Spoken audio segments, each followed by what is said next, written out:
Urbanisasi yang pesat telah membawa dampak signifikan terhadap kualitas udara di wilayah perkotaan. Pencemaran udara tidak hanya mengaruhi kesehatan manusia, tapi juga menurunkan kesejahteraan lingkungan secara keseluruhan. Berbagai aktivitas seperti transportasi, industri, dan pembakaran sampah menjadi penyebab utamanya. Penelitian ini mencoba menggali dampak pencemaran udara terhadap kesejahteraan lingkungan, perkotaan, serta solusi untuk menguranginya. Pengertian hopper secara umum adalah salah satu peralatan yang digunakan dalam industri proses, terutama pada bidang kimia, pertambangan, pangan, hingga farmasi.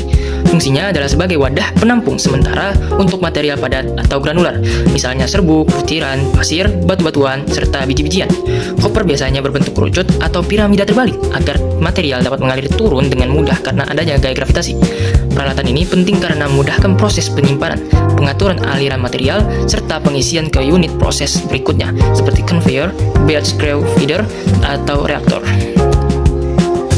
Berikut adalah ilustrasi dari hopper. Prinsip kerja hopper adalah menggunakan gravitasi dan desain dinding miring untuk mengarahkan material turun ke bawah dan keluar. Di sini ada 4 tahapan yang terjadi di dalam hopper, yaitu yang pertama adalah pengumpulan material, yang dimana material ini dimasukkan melalui bagian atas hopper.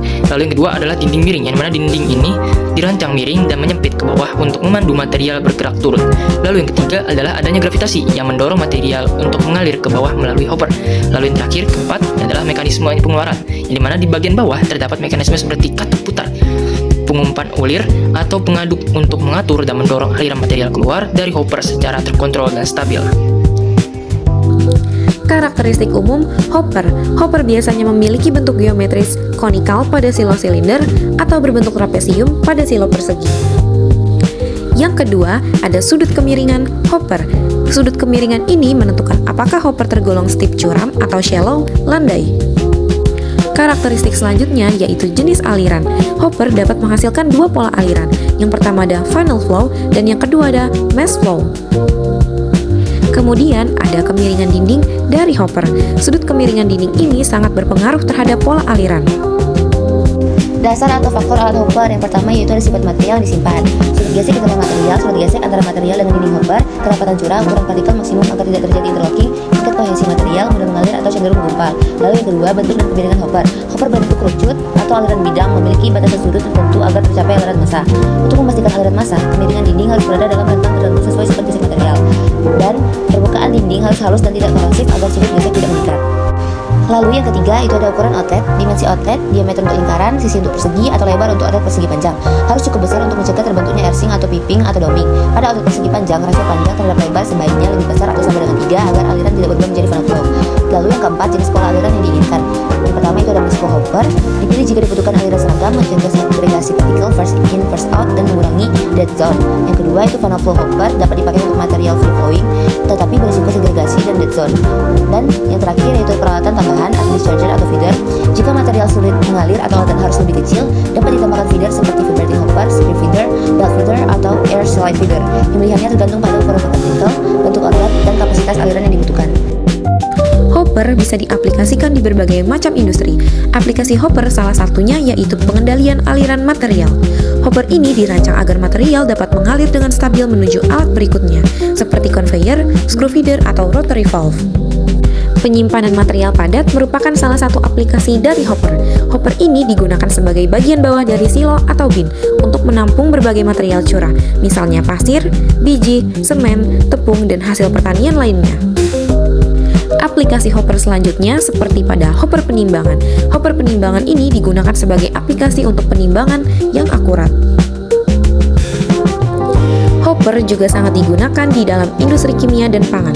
Hopper ini digunakan sebagai bagian dari sistem pencampuran, reaktor, atau feeding system. Berikut ada contoh aplikasi hopper. Yang pertama itu ada corrugated steel storage di Germany, lalu ada 10.000 ton steel grain storage di Australia, rectangular convertible battery di Austria. Terdapat beberapa macam tipe hopper. Yang pertama, berdasarkan bentuk geometri, yaitu ada conical hopper serta plane flow hopper. Selanjutnya ada berdasarkan pola aliran, yaitu ada funnel flow hopper. Rules of Thumbs Hopper. Perancangan dan desain hopper di dalam buku Storage and Flow of Solid ciptaan A.T. Eugenic harus memperhatikan beberapa poin penting agar hopper yang digunakan sesuai dengan kebutuhan. Yang pertama adalah karakteristik material atau flow properties. diketahui adalah karakteristik yang akan disimpan di dalam hopper. Karakteristik material dapat diketahui dengan menentukan book density, flow function, sudut gesek internal, dan sudut gesek dinding. Uji yang dipakai biasanya adalah uji circle test atau Young's locus, uji konsolidasi, dan uji geser nilai konsolidasi. Kemudian ada tentukan mode aliran. Ada dua macam aliran dalam hopper. Yang pertama, aliran mass flow, yaitu seluruh massa bergerak yang cocok untuk bahan yang mudah rusak atau heterogen. Dan final flow, yaitu hanya bagian tengah hopper yang akan mengalir. Keputusan akan dibuat melalui perbandingan flow function material dengan flow factor. Kemudian ada sudut hopper. Rumus sudut hopper tidak dituliskan secara langsung, melainkan berupa grafik hubungan antara theta, pi, dan ff. Tapi secara praktis bisa diaproksimasi dengan hubungan tan theta lebih besar dari k dikali tan pi. Perlu diperhatikan bahwa perlu ditambahkan 3-5 derajat hasil grafik agar terlihat lebih curam. Kemudian ada menentukan dimensi outlet atau critical outlet. Cari terlebih dahulu dimensi minimum atau minor dimension B dan diameter D, sehingga flow function FF material berada di bawah garis flow factor FF geometri. Rumusnya yaitu B lebih besar dari 13 dikali V0 dikali H theta aksen per Y, di mana Y adalah densitas.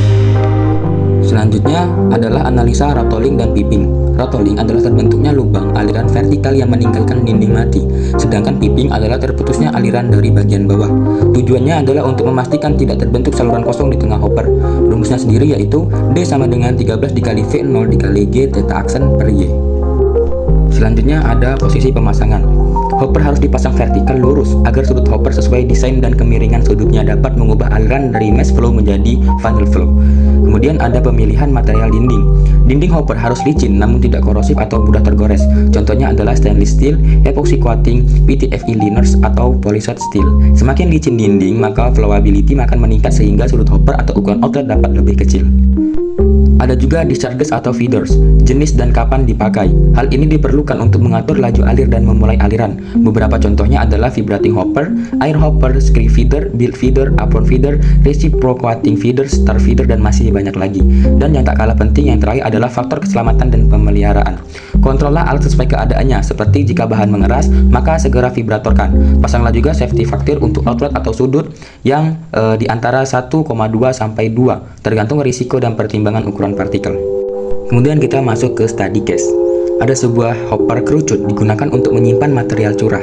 Dari hasil uji laboratorium, diperoleh sudut gesek dinding material terhadap baja sebesar 20 derajat. Tentukan sudut minimum hopper dari arah vertikal agar material dapat mengalir dalam kondisi mass flow. Kemudian berikan jawabannya dalam derajat dari vertikal maupun horizontal. Penyelesaiannya adalah diketahui tadi bahwa sudut gesek dinding atau pi sama dengan 20 derajat. Hubungan empiris jenik untuk hopper kerucut sama dengan tan theta lebih besar dari 1,1 dikali tan pi. Yang ditanya yaitu sudut vertikal dan sudut horizontal. Maka kita dapat menjawab tan 20 derajat sama dengan 0,364. 1,1 dikali 0,364 sama dengan 0,400. Theta sama dengan aktan 0,400 sama dengan 21,8 derajat. Tambahkan margin yang perlu kita tambahkan tadi sebanyak 3-5 derajat, maka 21,8 derajat ditambah 5 derajat sama dengan 27 derajat. Jadi sudut untuk vertikal itu adalah 27 derajat, dan untuk horizontal yaitu 90 dikurang 27, hasilnya adalah 63 derajat. Maka kita dapat hasilnya yaitu sudut vertikal sama dengan 27 derajat dan sudut horizontal yaitu 63 derajat. Hopper adalah wadah berbentuk corong yang digunakan untuk menampung, menyimpan sementara dan mengalirkan material curah atau box solids dengan bantuan gravitasi. Pemilihan dan penerapan hopper harus didasarkan pada sifat material, bentuk hopper, sudut kemiringan, ukuran outlet, serta jenis aliran yang diinginkan.